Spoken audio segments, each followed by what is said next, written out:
Dans une interview accordée à la presse locale, Monseigneur Sikuli Paluku Melkisedek a salué les actions menées par l'armée ougandaise sur le sol congolais. Il a estimé que la présence de l'UPDF apporte un réconfort, notamment aux populations du nord de son diocèse, longtemps menacées par le rebelle des EDF. Mais pour qui sait voir et analyser, considérant la situation, les années d'où nous venons, donc on peut dire au plus fort des massacres par les ADF.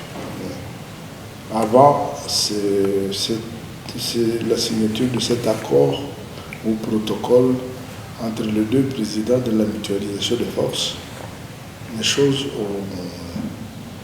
ce qu'on a vécu il y a 2, 3, 4 ans, ce n'est pas la même chose qu'aujourd'hui. La petite accalmie que nous avons, ceux du Nord peuvent témoigner, même si encore par-ci, par-là, il y a des résurgences des ADF. Nous devons attribuer aussi les mérites à la présence de l'UPDF.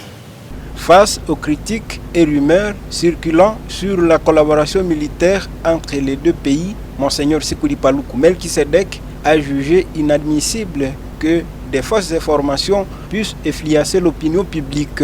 Il a aussi encouragé la population à se concentrer sur les avancées sécuritaires plutôt qu'à prêter foi aux intoxications. La vraie raison pour qu'on ne lui prête pas des intentions, c'est ce qui est vrai. Parce que la route qu'on a arrêtée, qui avait commencé à casser, d'ici bien commencé, s'il y en a pas de nouveau qui est passé par là, en tout cas c'était... Et commençant cette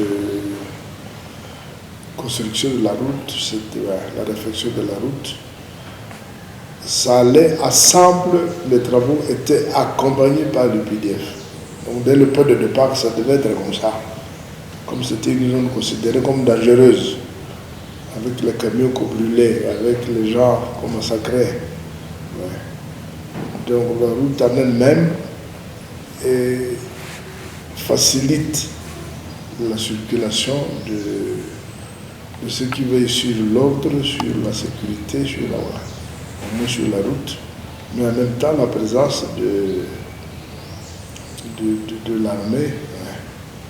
C'était pour sécuriser les ouvriers, pour qu'il n'y ait pas ils ne soient pas surpris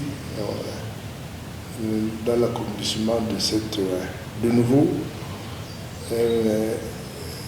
des protocoles qui ont été signés par les deux présidents. Donc, ce n'est pas que l'UPDF s'est réveillé un jour et dire bon, nous allons au Congo. Peut-être qu'ils auraient dû faire comme les autres les faits pour dire non, nous savons que nos ennemis sont là-bas. La présence de l'armée ougandaise en République démocratique du Congo résulte d'un accord signé entre les gouvernements congolais et ougandais dans le but d'éradiquer les EDF dans la région de Beni. Depuis la signature de cet accord, l'UPDF mène des opérations conjointes avec le FARDC.